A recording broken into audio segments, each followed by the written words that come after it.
Welcome to the Success Blueprint. Welcome back. And today we have Devin Hess with us, who is the founder of Strength Through Stories, which is fantastic. So thanks for joining us today. Appreciate you being here. So first of all, just tell us real quick just about yourself so everyone knows who you are. Yeah, I'm Devin. I'm just a human on planet Earth wandering around trying to figure out what this human experience is, dude. And I have no idea what I'm doing. I'm just doing it. So, yeah, I got a few kids, well, 3 to be exact, that I know of for sure. And, yeah, beautiful wife. Met her. She's like a high school sweetheart. And, yeah, we've been married for 13 years, 3 kids, dog, cat. What ages are your kiddos? I got 11-year-old boy, 8-year-old girl, 4-year-old boy. Nice. So, Okay. Yeah, they're wild. Yeah. Good kids, though. So, Devin, obviously you knew Katie, our manager at the office. And so I've seen all of the good that you've been doing for, the last several months. And I reached out to her and I was like, hey, we've been, what about this guy? And she's like, oh, yeah, we can get him on. And so I want to talk about the Strength Through Stories a little bit. Where did this start? What, and we'll dive into the nitty gritty of the actual foundation, but why and what and where and how? And so take us from the beginning of that. Yeah, beginning of the foundation really, it kind of just landed in my lap. It was no intent of ever doing something like this. December 2023, my father-in-law passed away with brain cancer. And so December of 2024, I wanted to help a family going through some sort of medical crisis and through Christmas, And so I wanted to raise $1,000, get them some Christmas presents. And then on December 23rd, the day, the year anniversary of my father-in-law's passing, I was just going to go give this family Christmas. So I launched that, just a random idea on Instagram. And people were like, yeah, let's do it. And so the next week I just launched a fundraiser and we had 20 days and we did raise $60,000. Wow. And with 1,000 followers on Instagram and Walmart jumped in, dude, Hoka jumped in. Dude, we were having cool brands send this family stuff. It was just whoa, this is. people want to do good. Yes. Yeah. And then I kind of realized man, I'm even in the same boat where it's you want to give back, but you don't really know how. Yeah. Unless it's anonymous, it's my thing was, and even my mission now is anonymous is cool, but I don't have the means to do that. Right. So I got to get people involved. And then on the flip side of that, it's inspired so many other people to get involved with the good. Yeah. And so the people that I get DMing me, dude, this changed my life. There was people that DM me. I've had multiple people say I didn't know if I was going to be living by the end of this week, but you've restored hope in me. I'm that's why this exists. Right. Wow. So yeah, kind of just a crazy idea to try to raise $1,000 and it just took off. So we are almost 2 years, right? From that. This will be 1. So 2 years from his passing. Right. And then, so this will be, I'm almost to hit my year mark of my first fundraiser. Oh, that's right. Yep. Okay. And after that, I kind of jumped into another fundraiser. I felt really guilty because when I was doing that first 20 days, I had a job, right? But I was so engulfed by what was going on that I didn't do my job. Yeah. And it just took over. I was that's all I wanted to do. That's all I want to think about. So when I went back to work, I didn't want to go back to work. You know what I'm saying? Okay. I'm man, how do I make this my life? Right. Yeah. And my wife told me right out of the gate, she's figure it out, go, quit. And I was too scared because I was I don't know how to turn this into taking care of my family as well. Yeah. So I stayed there for 5 months knowing, but dude, it ate at me. It was physically and mentally messing me up. Sure. Is that because you felt like you couldn't give either of them the amount of time, or is it more just I feel like you weren't giving your employer enough, or whatever you were doing before? It was both, or a little bit of both. Yeah, because my employers were my friends, and we were good friends, and we had a few other businesses that we had started together. But it was I just felt like I found what I wanted to do. Yeah. And it fell into my lap. It was so good. That's all I wanted to think about and learn about. And and push for. And so as time went on, you know, after that 5 months, it just got to a breaking point where I was like, I have to quit. I didn't have any answers. I didn't know what I was going to do. So I quit. And luckily, one of my buddies is like, hey, I saw what you're doing for social media. Come do that for me. And so he kind of bought me this like grace period of where I at least had a monthly income. It wasn't as much as I was making. But that's okay. Like, I've set myself up financially through trials as well, but I don't have a mortgage. And so if I need to feed my family, I'll just go over to McDonald's and flip some burgers. But luckily, he gave me this little grace period, and he's supported my foundation from day one. And so he was all on board with letting me run and do that. And then probably like a month ago, I hit him up. I was like, man, I think I just got to go. I have to figure this out. It's the same scenario. I'm like, what am I doing? I am supposed to be doing this, the strength through story stuff. Yeah. And I just told him, like, first of all, how much he meant for me, you know, to like at least give me like this clarity of being able to like, the problem with my first employers was they weren't necessarily on board with what I was doing. Right. Right. And they were upset, and I get it. Like, I didn't handle that right. I didn't know what I'm doing.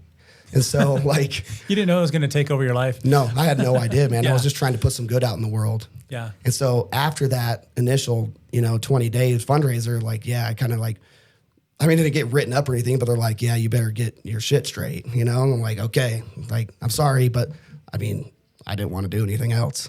So I committed to learning everything I could about camera work and mics and video and all this stuff. During that first fundraiser, I had a media company hit me up and they donated me some videos, like an edited video. Yeah. And that one video went viral, which helped raise like $30,000. Wow. So that was kind of this cool thing. Once I saw the possibility of what was possible with social media, I was like, I'll learn this. I'm going to figure this out and I'll just run with it. So that's kind of like the story of how this has all become. And then, I launched the $1 Dream campaign based off of my first fundraiser. Okay. In my mind, it was like this idea like I had as a child that like, man, what if I could just convince like 1 million people to give me $1? I'd be a millionaire, like sick. Like I could probably do that, but it's harder than you think. But like, so when I did that first video, it had like 120,000 views, and I was like, man, I raised $60,000, but what if 120,000 people would have just given me $1? Yeah, $120,000 would have doubled it. And so that was my idea behind the $1 Dream, was trying to just get as many people as possible to just do a little. Doesn't take a lot to change someone's life if a lot of us are doing it. So that's my whole idea of this campaign that I've been running with. And I mean, it's going. It's hard. Yeah. It's harder to like convince someone to give you $1 than you think. It's weird. I'll bet. Well, it's weird. Yeah. Like I know you got $1. Probably laying around somewhere, yeah, right? dude, and change. Just get in your car real quick. Yeah, exactly. So how do you, I guess, once you started this, I'm sure you have people reaching out saying, hey, can you help this person? Can you help this person? Can you help this person? That's probably got to be very hard to decide where those funds go. Yeah. So, do you have set criteria? Is it just, how do you even start? Yeah. Right now, I've set my criteria to like children with medical complexity. Okay. And that really narrows it down quite a bit. And the reason I chose that was because they didn't get to choose. Yeah. Right? A lot of people's scenarios, I'm not saying everybody gets to choose their scenario. Like I helped a bunch of single moms. I helped some homeless people at the beginning of like when I started the $1 Dream. And it was just too hard because I was open to the entire world. Right? So I'd narrow it down so I could at least, be like, hey, it was easier to tell people no because I was getting so many submissions. I'll bet. And that's hard for me because I want to help as many people as I can, but I'm one human. Yeah. So obviously that's why you started this. Yeah. Just to try to help. But. Yeah. And it's been wild, man. I've had like one of the last fundraisers I did was for Tanner Scoresby. Right. And I went to like his honorary football game and I posted that I was going to this game and someone apparently messaged me on Instagram and said, I'm coming. I'm like, I didn't say anything. I'm just talking to my buddies. This girl shows up, taps on my shoulder. And she's like, hey, I drove here from Pocatello. I messaged you on Instagram. I was like, okay. And then she just starts bawling. It's like, I need money. I was like, oh man, I've opened myself up into some craziness, dude. But it's like one of those things where I had to tell her, like, look, I see you. I don't know what you're going through. I mean, but these are my criteria. Yeah. What are you actually, going through? Cancer? No. I mean, if I'm being honest, I feel like it was something drug related. She seemed like a put together girl that maybe like had a surgery and got addicted to opioids is my guess. Yeah. But it's like, man, I want to help you, but at the same time, there's people that didn't get to choose, and you do have a little bit of a choice with that, right? Yeah, makes sense. So it is hard because I get a lot of submissions, but I really right now I trust my gut, my heart, and then I take like people that I know if they have like a referral, I'll take that, like I'll look at that deeper because I at least have some sort of relationship created through someone I know. Yeah. What are you doing to get that, the $1 dream, and how are you expanding that and growing that and pushing that? So right now, I'm really trying to push like a monthly membership or subscription. It's like if I can just get enough people on a $1 a month thing where I'm not consistently having to like find new customers. I don't know what you call it. Right. Yeah. Like new members, donors. Yes. It's inevitably make my life easier. So I'm not constantly having to push for this fundraising effort. Right now, that's the only way it's surviving is taking care of families individually, sharing their story. And then this last family I just helped, Owen, was the first one that my foundation kept a percentage of what we raised and just stays in the foundation so I can pay people to help me. And then I also got to help myself and feed I don't have a job. This is it. Yeah. This is it. Yeah. So right now I've set it up where 85% of what we raise goes to the family and then 15% goes to the foundation. Okay. And I'm hoping I can just stretch that long enough to where I can build up that monthly subscription where it's almost like a Patreon type deal, where some of that money is still going to families. Right. Hopefully it can fund some of these operational things. Like everything's on social media. I got to pay video guys and these back end people to like do my website. And as I'm sure you guys know, how busy it is. You got people doing your stuff for you because you can't do it all. There's for sure an overhead. Yes. For sure. Even getting into the camera equipment, man, my laptop, my cameras, my mics. I mean, that's over $10,000. Right. It adds up fast for sure. It does. Well, I think that's the key is finding that medium to where you can do the most with what you have, and just keep that operational cost at a minimum. Mm-hmm. But there's going to be some operational cost. It's just it's a fact. Yeah. Right. And that's where I'm at. It's like I don't have a building. I don't have anything. I just do it all out of my basement. I'll probably never have a building, to be honest. Because I'd rather the money go towards people rather than like a facility I have dreams of owning a facility that helps cancer kids. That are like your non-traditional, medicine stuff. So like sauna, red light therapy, like working out, hyperbaric chamber stuff. But I'm either gonna have to convince Frank Vandersloot to help me out there, or like I got a couple years, to figure out how I put that together. But if I owned a facility, that'd probably be it. And then I've also had this other idea where I thought it'd be cool to like have like a little retreat, I want to call it like Recovery Ranch or something, where it's like get these kids that don't necessarily. Because some cancer kids or medically complex kids, they don't need money, but they need an experience. Yeah. And if I could send families to an experience. Yeah, it affects everybody. Some families have they're fine financially, but yeah. And so that's kind of the idea is like, it would be cool to be able to send families, give them a little experience. Like maybe some horses are by there. I could partner with Champ's Heart and be like, hey, you can keep your horses nearby, let these kids pet them. I don't know how that works, but it sounds cool. So... I like it. Just ideas, though. Always trying to move forward and see how we can expand that experience for them. That's awesome. Yeah. I just want to do something different because, as I've looked into, I know I'm not completely focused on cancer, but, cancer, pediatric cancer is, seriously unfun. There's no research going to it, which is messed up. Yeah. You think that, and then I look at a lot of these other nonprofits, and the amount of money that's actually going to their cause is very little. Yeah. Right. And it blows my mind. And so that's even why I've come in and everything is transparent. I have it written out. You actually get to see me raising the money and delivering the money. So you know that it actually went to the people, not to my bank account. not over here getting Ferraris. Right. So, yeah. No, what's awesome. I love seeing the good that you're doing, just with, with Owen and seeing their family and the Scoresbys and watching that. I mean, those are two that, I was able to donate to as well and help and encourage. And it's crazy how much of that hits so close to home. Yeah. Fatu was another one, and I mean, it's, we had a guest on here that was talking about, like, you don't realize, you always think that like cancer is like something that happens to somebody else until it happens to you. Yeah. And so he had a brother pass away when he was in college. And so it was, and it is so true. Yeah. And so it's cool that I feel like that, correct me if I'm wrong, but you kind of, in a ways, I guess, put yourself in their situation and you feel that a little bit.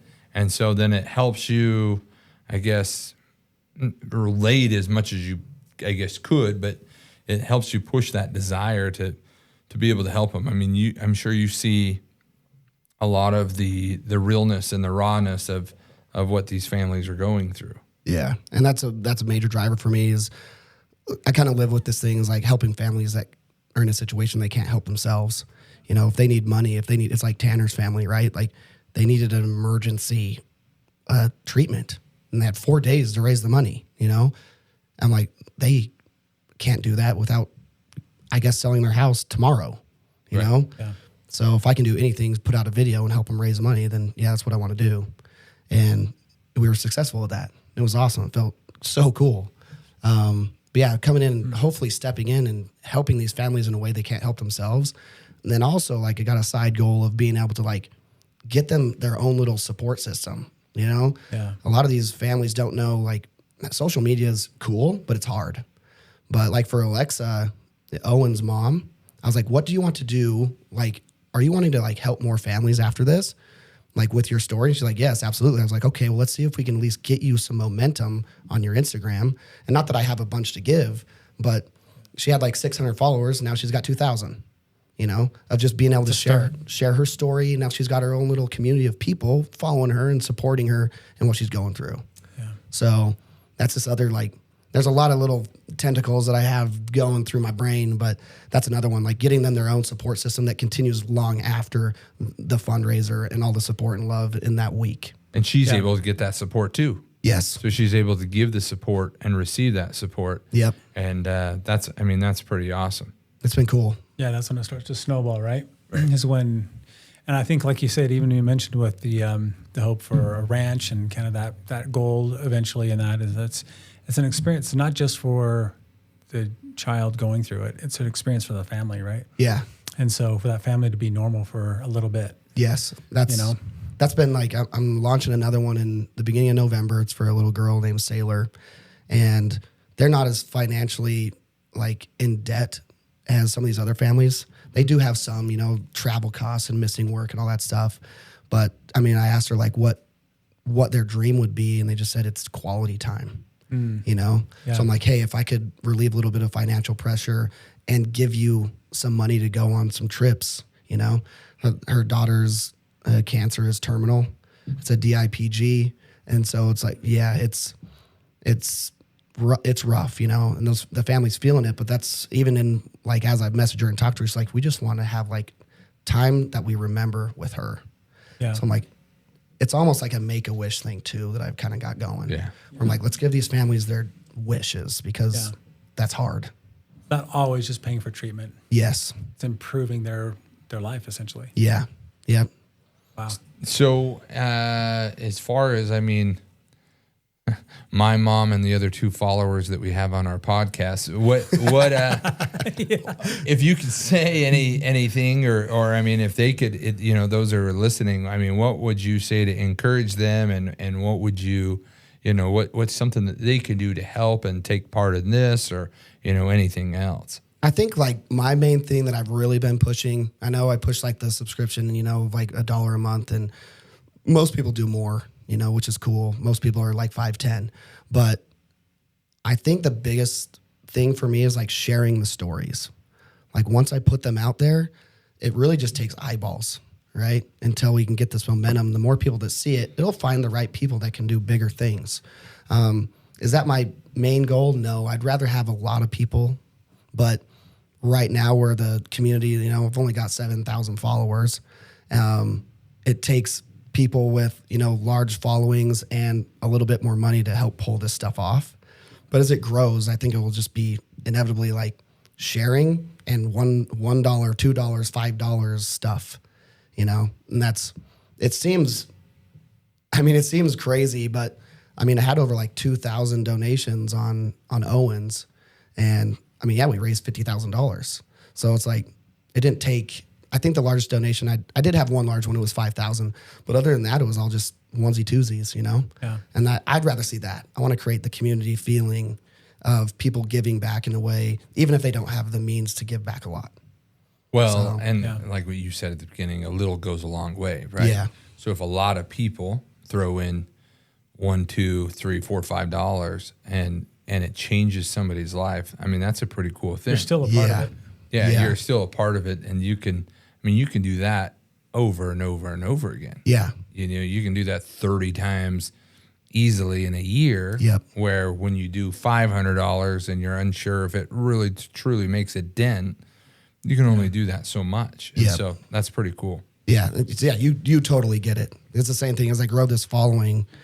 I hope it goes to that where it's like I can go back to back to back to back, knowing that like I'm not asking anybody for $500. Yeah. It's $5, you know?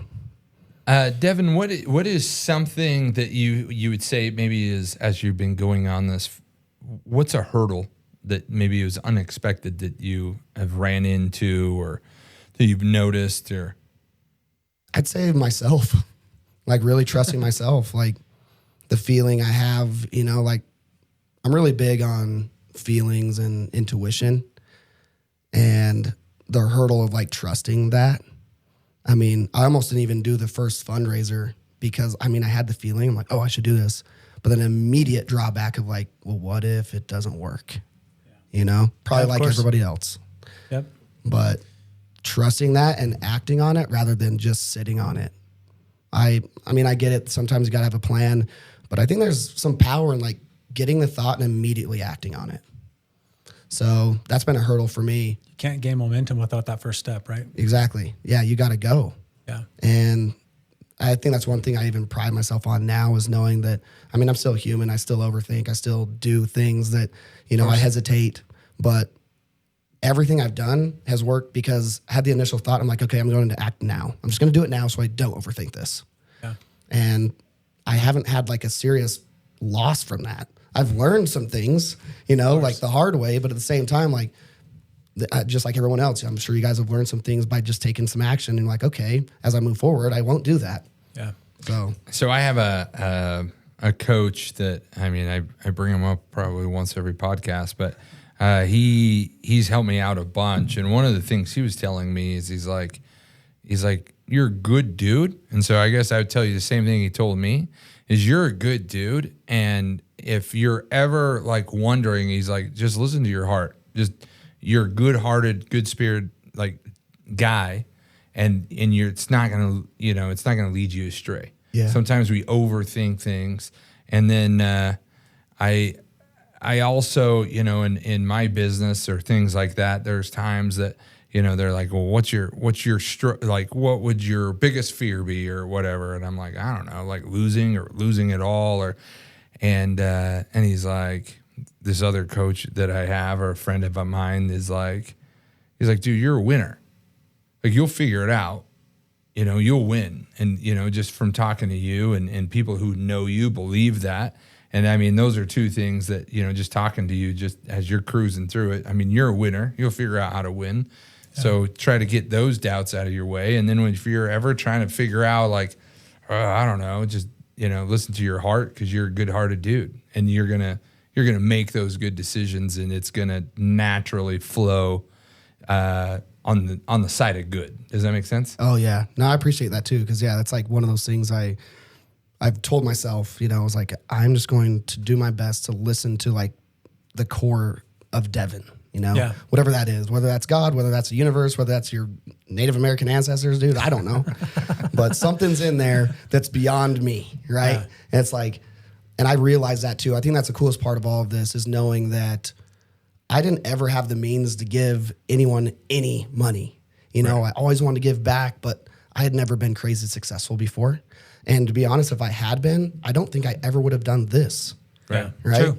And so I would have been focusing on what was making me successful in the first place, monetarily.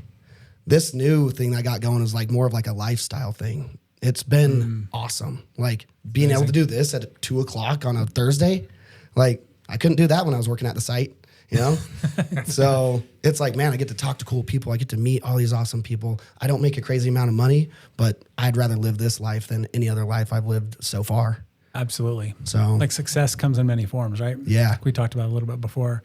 So has this always, this desire to help people and is that you from the very beginning, or is that something that's kind of increased over time? Or when did you know that you wanted to help other people? Have you always been a nice guy? Like, I feel like I have. I've probably been an ass as well, but yeah. I know there's a couple people that don't like me, but that's okay. That's normal. Dude, it's funny because I thought about this too. I was like, where did this begin? Yeah. And I have this vivid memory of me going snowmobiling with my dad. And I'm probably like a sophomore in high school. Okay. And his buddy and him are in the front seat. I'm in the back seat. And, they're asking me like, oh, what do you want to be when you grow up? And I'm like, I don't know, but whatever it is, I want to be able to help people. Like I want to be able to help them. And my dad's friend kind of snickered, he's like, yeah, that's what they all say. I'm like, I'm sure they do, Yeah. And so I always had a desire to do something to make people's lives better. Yeah. Did I know it was going to come this way? No. But full circle now, like I know I kept my word to what I said that day of like, I've improved some people's lives, and it isn't just me. Like I understand that I'm just this conduit of connecting people to stories. Yep. But at least I'm a part of it, of giving back and improving people's lives. So you're creating a pretty awesome legacy. I didn't know who in the hell you were, until today.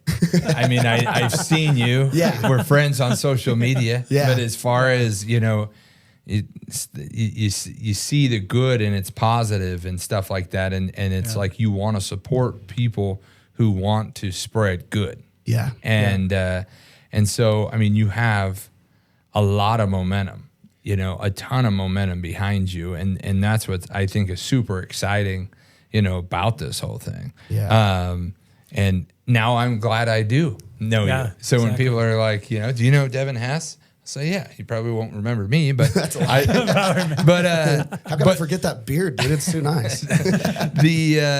The strength through stories. So let's dive in, deep into that. So tell us what that is. So we have the $1 dream. Mm-hmm. How does that connect with the strength through stories? Strength through stories. So like strength through stories is like the nonprofit name. And I named it that because for Fatu, right? Like there was strength in numbers through sharing their story, so 120,000 people saw that. We were able to raise $60,000. I'm like, hey, that's cool. Like kind of like a power in numbers and just, sharing someone's story. And then the campaign I'm running, the $1 dream through it. It's hard because people get it mixed up and I don't know what I'm doing. I'm just wandering around trying to make something stick. But that's how I derived the name essentially. And when I promised myself like, hey, I'm going to learn how to do video and all this stuff, and sharing someone's story, that's kind of like where I pulled this name out. And me and ChatGPT, we go back and I just sit up late at night. Okay. Yeah, dude. Don't even look like at that one. Yeah. This one. Make it more funny. Yeah, please. Come on. So the $1 dream is the campaign within Strength Through Stories. Strength Through Stories. Okay. Yes. So that's one campaign. So people go in, they can do that where it's more that monthly, whether you're $1, $5, $10, $15, and then but then there's probably other opportunities as well to contribute to a specific person or a specific cause. Yes. Okay. That's how I've got it set up now. Okay. Is like that's a $1 awesome. dream side, and then as I introduce new families, I'll just introduce new links so I can keep it all straight too. Of course. I mean, dude, the amount of like transactions that happen are wild. I'm like, I can't keep up with this. Especially when it's dude. $1 at a time, right? Dude, yeah, really. I'm like, whoa. So yeah, trying to make sure I get my percentages right, you know, because I want it to be fully transparent. Yeah. I want everything I'm doing, people to be able to look it up and be like, okay, he is doing what he's saying he's doing.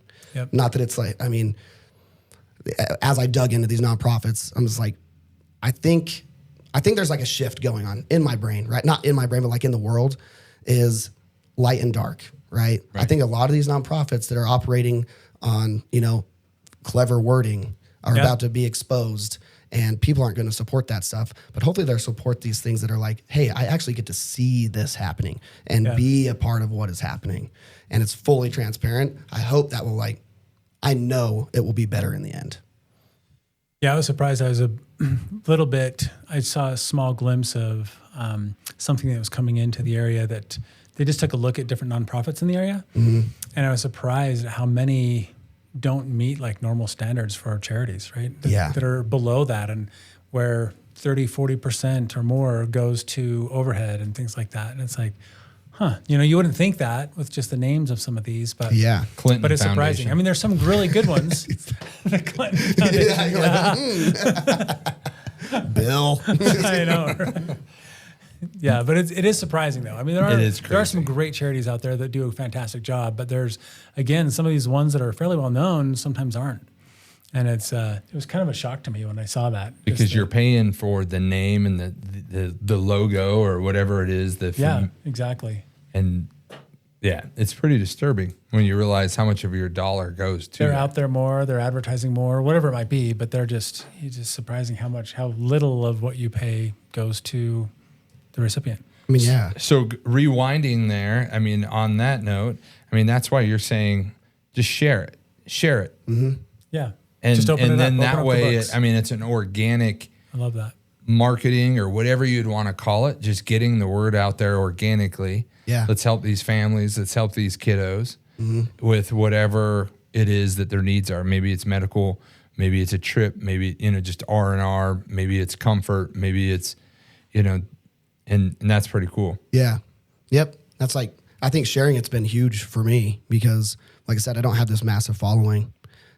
It grows every time I do it to like, man, I hope I have over 1 million followers at some point where it's like, there's this dude named like, I don't know I think it's Justin Nunley or something. He has over 1 million followers, man. And he does this for people too, where he just like, he'll post up a story. He doesn't have to try hard. Like I put way more work into what I'm doing than he does. Yeah. But he's put in his time already to where he can just launch a story and be like, yeah, I'll know what to do. And dude, he'll raise hundreds of thousands of dollars for families. Wow. It's awesome. So I'm like, dude, that's the dream, where it's like, I already got a good base of support. I know I can do something with social media. Yeah. That's awesome. Yeah. Well, Jason and I have talked and also with Katie, and we definitely want to, definitely we won't brainstorm right now. We got more productive things to talk about, but after, if you have time, we have some good ideas that maybe we could help and help drive this even that much more. Heck yeah, dude. That's how this is even going, man. Just like meeting good people like you. It's been like, it gives me those goosebumps, teary feelings because like, man, like I'm just honored to be in the position I'm in, you know, and getting to meet all these cool people. That's probably my favorite part is the people I've met through this. I've like, man, that tugs on me. It's cool. So thank you. And I appreciate any feedback, any advice, any support, any of that. Like I said, even a share.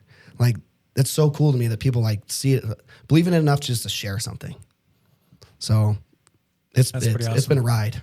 So now you mentioned your wife was actually pretty supportive at the beginning. Mm-hmm. So now she's probably all in, right? Or she's yes, it's really cool. She's been super supportive, and that's been, I mean, if she wasn't supportive, I probably wouldn't be doing it. Yeah. You know, that's hard. I mean, that's my marriage. That's my kids, you know, mom. So I'm like, yeah, I'm glad she's on board. It stresses her out, you know, because during those fundraising weeks, I am not checked out of everything, but I'm checked out of being a dad. Yeah. Right. Like I can't, I don't even sleep. It's horrible, but I'm just like cracked out or something, man. It's like a drug. This is so cool. I'm talking to 8 million people. But my DMs just fill up.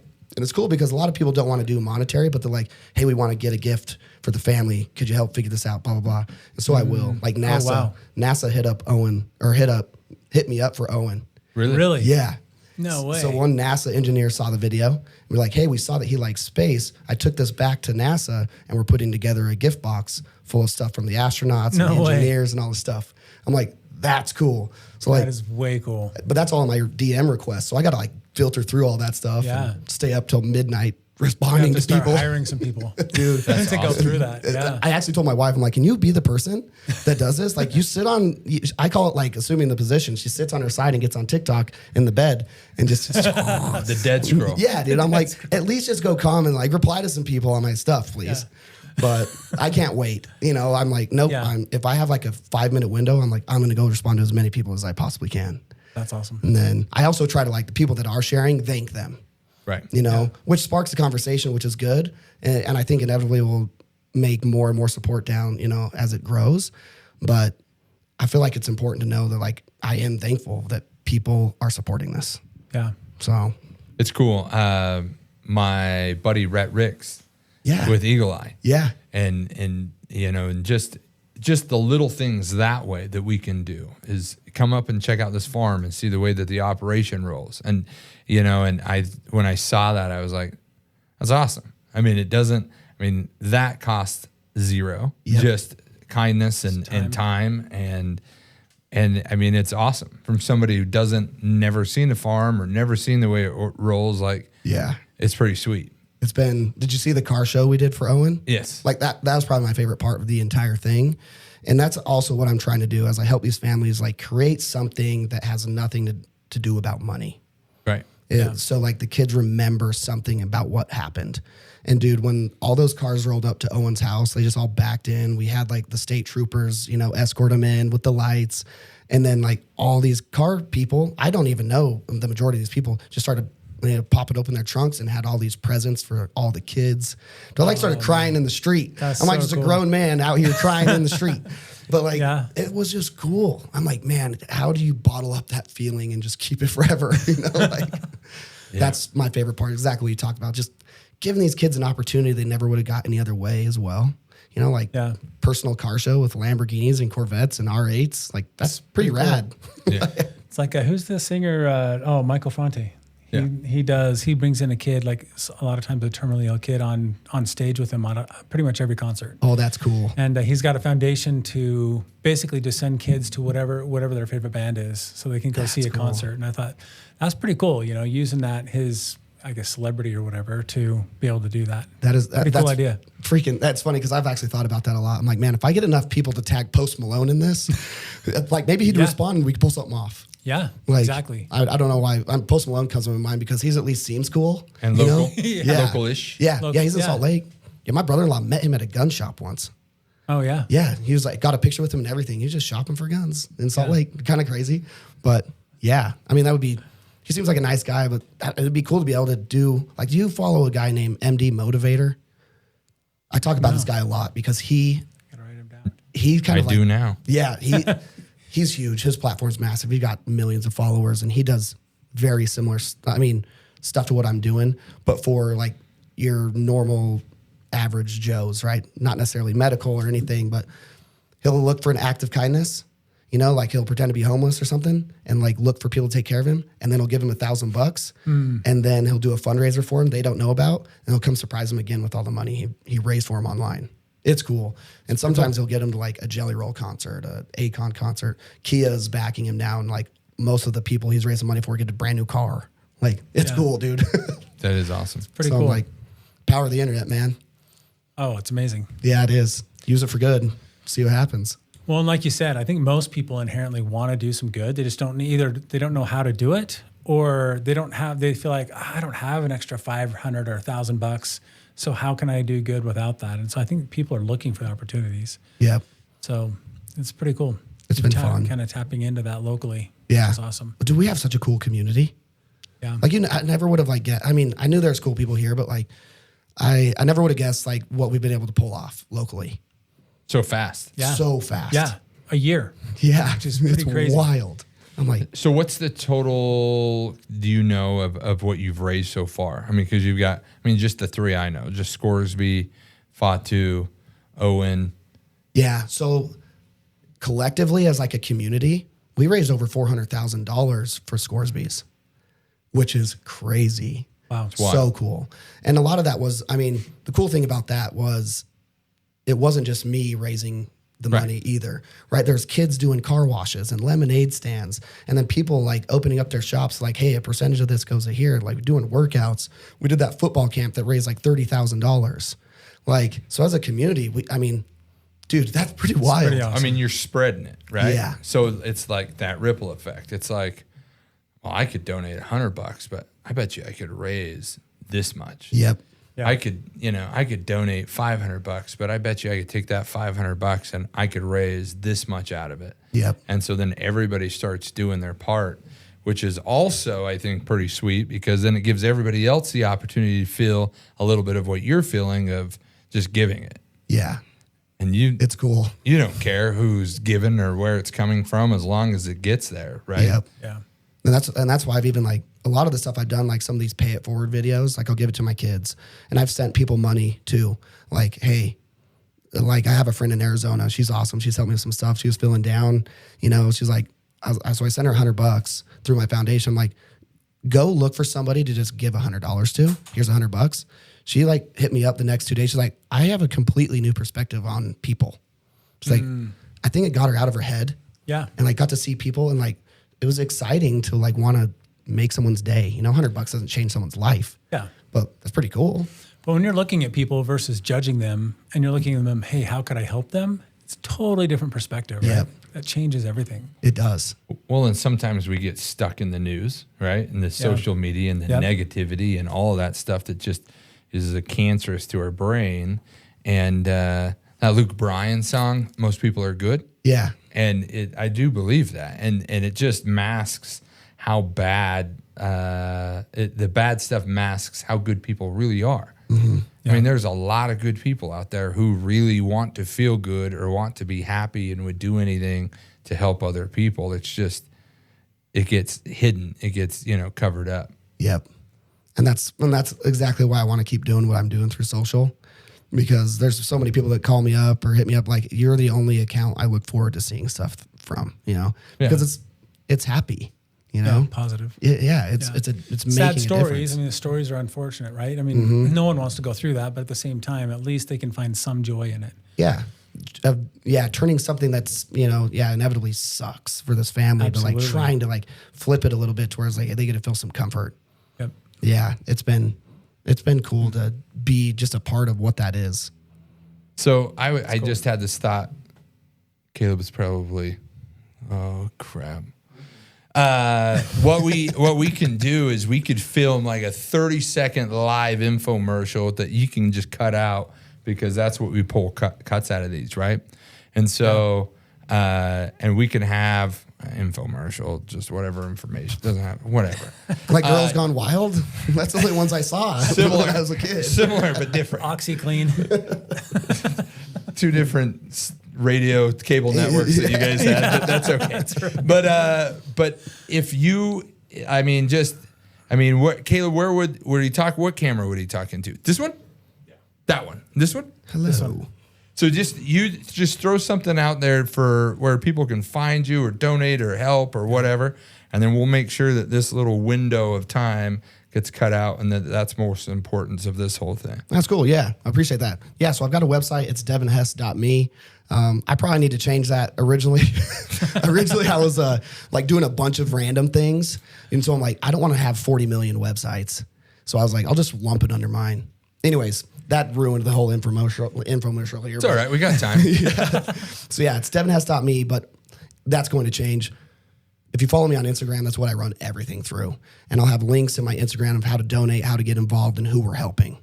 And the big push I have, again, is trying to get as many people as possible to donate monthly, so I don't have to continue asking, and we can just go and change people's lives without having to do this crazy big push to raise as much money as possible.